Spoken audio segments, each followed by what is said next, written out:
Inaresto ng San Miguel PNP ang dalawang lalaki habang naaktuhang nagnanakaw ng diesel mula sa mga nakaparadang truck sa Barangay Salangan, San Miguel, Bulacan. Patrolwoman Mildred Tawagon, ibalita mo.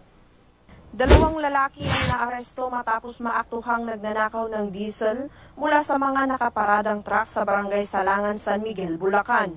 Kinilala ni Police Lieutenant Colonel Joey Louis B. Bilaro, hepe ng San Miguel Municipal Police Station, ang mga naarestong sospek na pawang mga residente ng Payatas B, Quezon City. Kasama nila ang isa pang sospek na kilala lamang sa alias John Patrick na kasalukuyang pa rin pinaghahanap ng mga otoridad. Ayon sa investigasyon, nakatanggap ng tawag ang San Miguel Municipal Police Station mula sa isang concerned citizen kaugnay ng tatlong kalalakihang namataan na nagsasalin ng diesel mula sa mga truck na nakaparada sa gilid ng highway.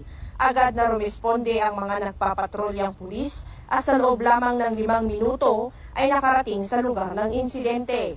Sa isinagawang hot pursuit operation, naabutan at naaresto ang dalawang sospek sa Barangay Anyatam, San Ildefonso, Bulacan. Dinala ang mga naarestong sospek sa San Miguel Municipal Police Station para sa kaukulang dokumentasyon at inihahanda ang pagsasampa ng kasong paglabag sa Revised Penal Code kaugnay ng pagnanakaw.